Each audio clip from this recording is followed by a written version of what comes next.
This video is brought to you by my generous backers over on Patreon. If you'd like to support the channel and get cool perks like access to the Discord, seeing the videos a week before anyone else, or exclusive Patreon-only gameplays, plus a myriad of other perks, then check out my Patreon. The link's in the description below. Alright, trying again, this time up against Atraxa Praetors Voice, and we are against a friend of the channel in Son of Keldar. That is not a good opening hand. So we'll try and get into some lands. Well, we got into lands alright, didn't we? Yeah, well, we should mulligan that really, but I'm going to keep it. We'll put the Dryad Arbor back. Yeah, put Dryad Arbor back. And this time it's our opponent that gets down a turn 1 Mirri's Guile. Lotus Field there, we'll just throw down the tap land in Valakut. Not too sure about this thing, to be honest, because it comes in tapped. Yeah, I often find myself not bothering to go for it. In the very late game it'll be good, but oftentimes I'd rather it wasn't in my hand, so I might pull it out of the deck. Now a Khan's Bastion, a colourless land, is the last thing our opponent wants to see in a 4-colour deck, and they go for Elvish Visionary for card draw. We could really ruin their day with a Wasteland there, but I'm not going to do that. Let's just go Windswept Heath and pass. Looks like this might be a slower game. Okay, managing to get another coloured source with the Misty Rainforest. And then tapping out for Chromatic Lantern. Well, that gets them all the mana they need for their commander next turn. Definitely going to go for a Vandal Blast onto that, because it actually sets them 2 mana away from their commander, 2 coloured mana, if we get rid of that. We're struggling on black currently, so let's go for an Overgrown Tomb. And then an Oath of Nissa, so this might be Super Friends then. Well, there's certainly Planeswalkers in the deck if they're going for the Oath cycle. They revealed a Captain Sisay, yeah, so that can go for the Planeswalkers. Planeswalkers are legendary. Yeah, our opponent can't get down Captain Sisay as it stands now. And I am acknowledging the fact that I should Wasteland my opponent, especially when they've got Captain Sisay in hand, but I'm not going to do that. Let's just go for a Tiger and pass. And there is the mana that they needed. That's why I should have gone for Wasteland, because now they can get down their Captain Sisay. They decide not to, so they're giving us another chance. I think I am actually going to Wasteland this now. Hitting us again for 1. And that's a Rampaging Baloths. Yeah, let's go. We'll go for Ramunap. Ramunap and Wasteland isn't a very good look, but it's not really what I intend to do with the deck. Try and switch them off their white mana. Alright, but they've got Crucible of Worlds as well, so yeah, every turn that goes by with our opponent, I would have regretted not going for the Wasteland there. So that's really good that our opponent has Crucible of Worlds, doesn't make me feel as bad. We still have to try and keep them off of that Captain Sisay though. Okay, Bedevil onto the Crucible of Worlds is probably our best bet. Oh, we don't have black mana currently, do we? Well, we can get it with this. Yeah, it's double black, not double red. So we actually can't Wasteland our opponent. Being punished for not doing it a turn sooner. Go for the Bayou. And into Bedevil. At least we keep a mana this way. And we don't just hover around at 3 mana. But that Mirri's Guile, I'm sure, is doing some work for our opponent. And there is their 4 mana. Not going in for their commander or the Captain Sisay, they go in for Narset.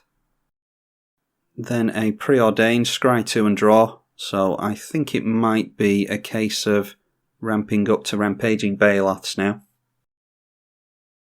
Okay, there's an Omnath as well. Yeah, not really getting into any ramp, unfortunately. I think it's an idea to get down Lord Windgrace and just minus down. And we can still take them off of a little bit of mana that way. Because we will get a Wasteland back here. We can't plus Lord Windgrace thanks to the Narset. So we'll get rid of their white mana again. They can still get their Captain Sisay, probably get out their commander next turn if they want to. And they can go wide past our Ramunap and hit our Lord Windgrace.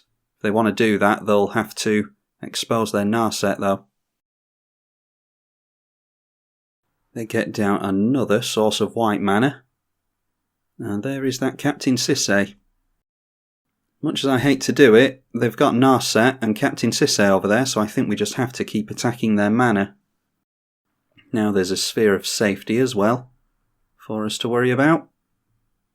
Authority of the Consuls brings our things intact. And they decide to go wide. We will kill off their... We'll get rid of a soldier token. I don't know if they can reanimate Elvish Visionary somehow. The less card draw they have, the better it is for us. Going for Windswept Heath.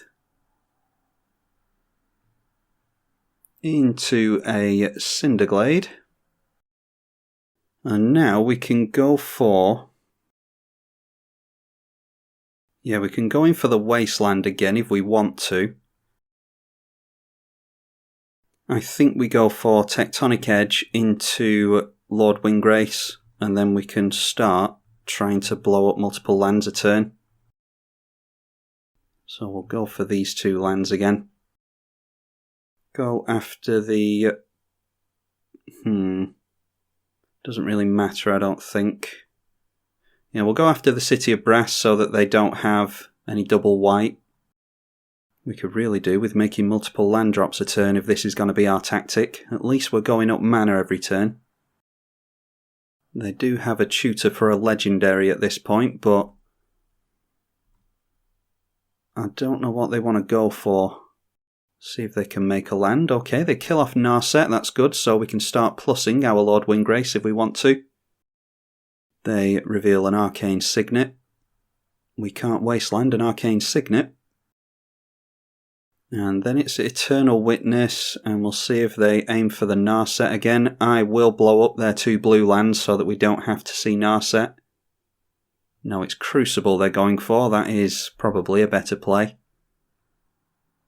And we don't know what they are aiming for with Captain Sisay yet. And now we see a tutor from the Captain Sisay, so we'll have more information from our opponent during our turn. Argument to be made for them doing that at the end of our turn, so that we can't plan for them. They go for Ugin, which they are nowhere near, and if we have anything to say about it, they're not going to get anywhere close to Ugin. They'll deal 1 point of damage to the Lord Windgrace here, which will leave it in play. Alright, Gitrog Monster, I think I want to start making beast tokens with Rampaging Baloths, which is 1, 2, 3, 4, 5, 6. Yeah, that's a good idea. Comes in tapped thanks to Authority of the Consuls. We'll get a Wasteland into play, which will give us another beast token. Then we'll get another untapped land into play, which will just be a forest, which makes another beast, and then we go Tech Edge first because it cares about the number of lands our opponent has. So we'll go after Brushland, go for black mana so that they are less likely to tutor for something. And they've still got this Arcane Signet over here, but they are down to 3 mana. Let's go for Lord Windgrace Plus. We'll ditch that Lotus Field that I'm probably going to pull out of the deck after this. And now I think we've managed to stabilise. Feels really bad to go after my opponent's mana, but we saw how much good stuff that they've got over here. And as soon as I see Narset and Captain Sisay, all bets are off there, really. Another tutor for our opponent with the Captain Sisay. And this time it's an Urborg. They can go for that because it's legendary and play it straight away. Followed by that Crucible of Worlds that they went for before with the Eternal Witness. Now, do they want to swing in at Windgrace or not? We will get rid of the Eternal Witness and they can keep their Elvish Visionary. Alright, Nesting Dragon, we've got a bunch of landfall stuff now. Let's just go for our Omnath and start getting even more tokens. That also comes into play tapped. We'll grab that Wasteland again. And that will get us into a 5/5 Elemental and a 4/4 Beast. Then we will kill off their green mana so that they're not as likely to, well, like I said, they've still got the Arcane Signet and they can still play lands out of the bin, but they're not as likely to get into ramp that way. Then we will plus with Lord Windgrace, discard. I'll keep hold of the Bloodstained Mire. We'll actually go for Necropotence here and just draw one card. Amulet of Vigour only cares about lands, I think. Oh no, it actually cares about every permanent type. Okay. Yeah, enters the battlefield tapped, so that actually negates the authority of the consoles, I think. Swinging at our opponent for 4, 8, 12 points of damage. And they've only got a few turns left to live by the looks of it. Okay, there's a Mana Vault, so they're really managing to stay in this. I don't feel as bad as I might have done for going after their mana, because they've obviously got a very good deck here. They've still got Ugin in hand as well, which is worth remembering, which is why I keep this open. If they untapped, they could go 3, 4, 5, 6, 7, I think it is. Drop a land, makes it 8.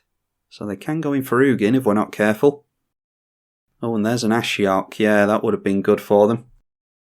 I don't think they're going to get as much time as they would have liked to play that. And luckily for us, we can actually minus down Lord Windgrace now.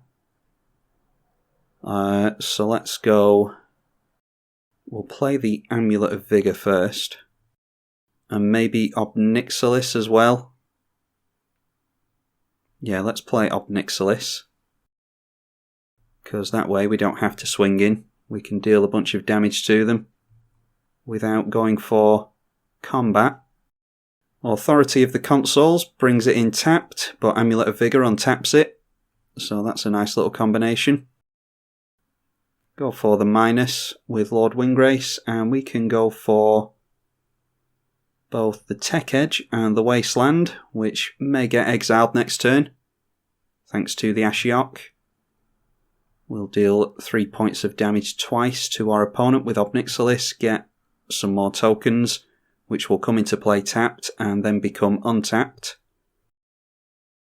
We are gaining our opponent life here though, every time a creature comes in.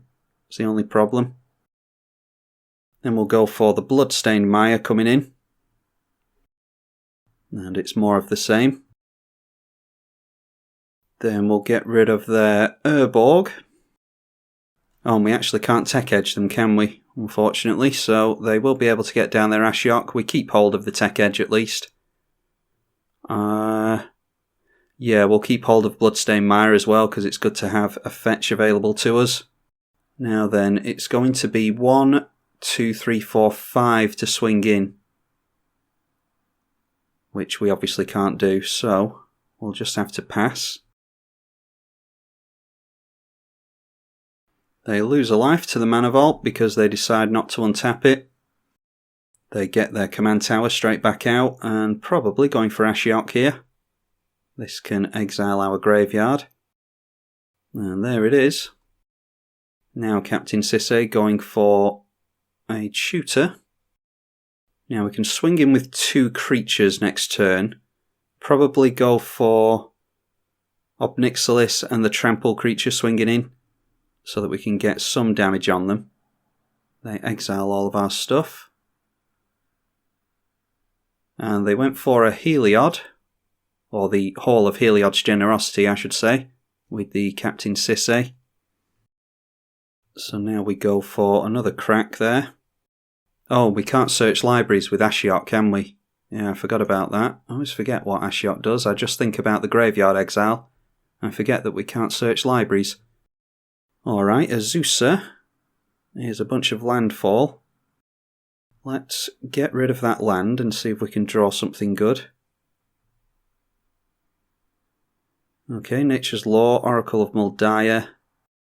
This comes in on tap, doesn't it? Yeah, so let's go like that. Everything triggers again. Our opponent will gain a couple of life thanks to that Authority of the Consuls. Yeah, I think that's really helped keep them in the game here, as has the Sphere of Safety, because we haven't been able to get into spot removal for that. So let's see, that's 1, 2, 3, 4, 5. Oh yeah, of course, we can only go for 1 swing in, can't we? Well, we'll go in with the Rampaging Baloths, because that does have trample. In fact, we can get rid of Ashiok here. And this way, even if they block with the Elvish Visionary, we get to get rid of their Ashiok. Now we'll go in for... yeah, we'll go in for Azusa, because then we can play multiple lands out of the graveyard. Going for what will end up being just another point of damage onto our opponent. And we'd really like to wipe the board here now, because we've got enough lightning bolts on our Omnath to bolt our opponent to death. So we'll go for a sack there. How many mountains do we have? Yeah, we could go for a few mountains. That would work.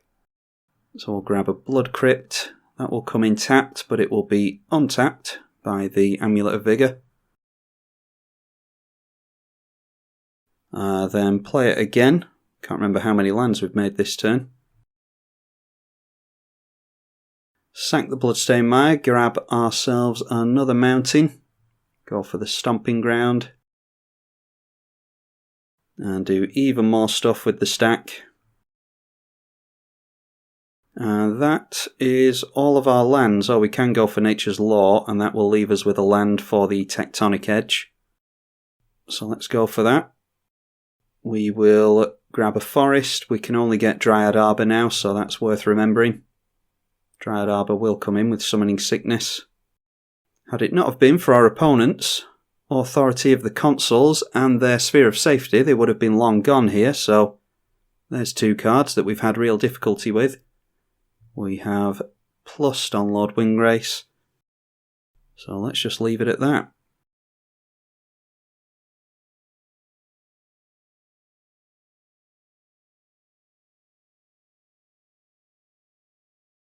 Again, not untapping the Mana Vault, so I don't think I need to be too worried about Ugin. We have 1, 2, 3, 4, 5 mountains in play now. So we've got some Lightning Bolts from Valakut next turn. Another tutor from Captain Sisse. They haven't played their Hall of Heliod yet. This time it is to Fairy, Hero of Dominaria. Put a target non-land permanent into its owner's library, 3rd from the top. I think the only thing we care about there is Omnath. But even that, we don't need to win the game. City of Brass is going to allow us to blow a land up, but they can float the mana, so I'm not too worried about that. Take another damage from the City of Brass. They're not going for Teferi, seemingly. They don't have white mana there. They can produce white mana. Okay, Curse of the Swine. Not too worried about that. I would really like to keep the Obnixilis, but yeah, and I'd actually like to keep this as well, but we've got lightning bolts to make, I think, so we can just go after Yeah, we'll go after their command tower. Then we'll get those exiled, and that will be some boars, which will gain our opponents some more life. Alright, well there's a mountain.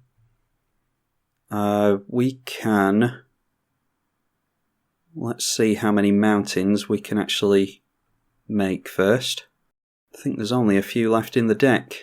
Maybe... Oh, we've got quite a few there. Yeah, so that should be it. Let's go Badlands. Valakut bolts our opponent. And it's the slowest Valakut that I've ever won with. We usually want to go for Prismatic Omen with that. And that way all of our lands are mountains. Let's grab another basic mountain. And another basic mountain. And we can actually play another land thanks to Oracle. But we can also go wide on our opponent as well. Let's just play the Oracle. And that's a Pact of Negation from our opponent. Excellent. Alright, well in that case, we will just bring back these two lands. Oh, actually, I don't think we have enough lands, enough mountains left in the deck now, do we? So I should have played this one. Yeah, that's a little play mistake from me. Anyway, how many enchantments are there? 1, 2, 3, 4, still 5. So that's 4, 5, 1, 2, 3, 4, 5. And we can hold up Tech Edge again. So we go wide on our opponent here.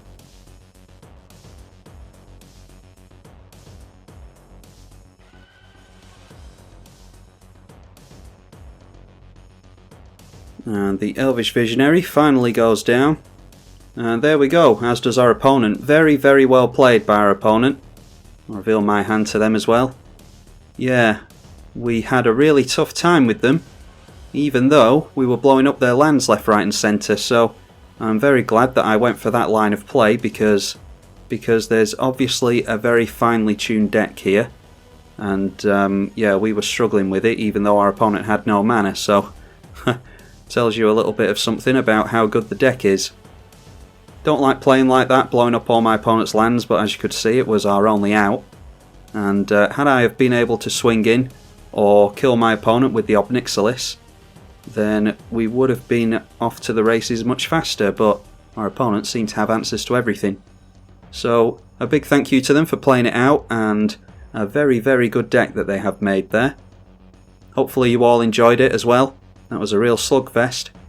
I'm tribalkai on the EDH channel. Thank you for watching.